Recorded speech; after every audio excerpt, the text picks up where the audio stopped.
Assalamualaikum warahmatullahi wabarakatuh. Jadi kali ini saya akan menjelaskan tentang COVID-19 atau yang sering kita sebut sebagai coronavirus.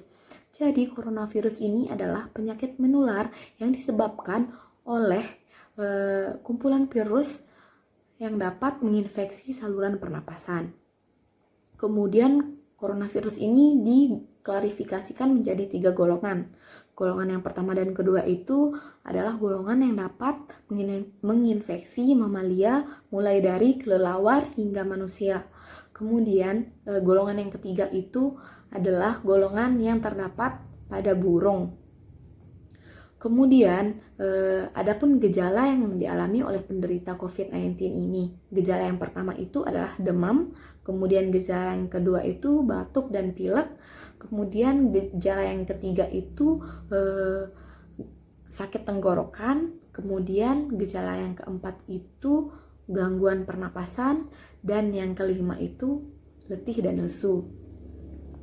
Oke, seperti yang kita ketahui, COVID-19 ini bermula pada 8 Desember 2019 di ibu kota provinsi Hubei di kota Wuhan.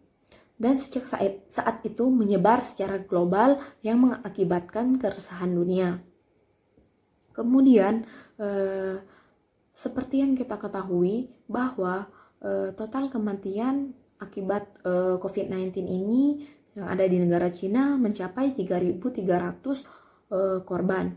Sedangkan yang kritis itu mencapai 528 orang. Kemudian yang sembuh mencapai sekitar 76.052 kasus, sehingga totalnya 81.518 kasus. Namun pemerintah Cina telah mengambil langkah untuk mengumpulkan identitas penduduk dengan mengawasi penduduk melalui telepon genggam. Namun tanpa adanya penerapan karantina, penggunaan siber ini tidak akan bisa berjalan dengan lancar. Karena itu pemerintah membatasi pergerakan warga sekitar. Sehingga 56 juta orang di Wuhan lockdown. Namun pemerintah tidak lepas tanggung jawab begitu saja. Pemerintah selalu mengontrol warganya secara penuh, sehingga polisi dan relawan menjaga di setiap pintu masuk blok-blok apartemen untuk memastikan terjadinya karantina. Karena warga Wuhan mematuhi aturan untuk stay at home selama waktu yang belum ditentukan, dan sampai akhirnya kabar baik pun datang. Kenapa saya bilang begitu? Karena sampai akhirnya Cina melaporkan bahwa tidak ada kasus kematian akibat coronavirus dalam 3 hari berturut-turut pada Sabtu 21 Maret 2020.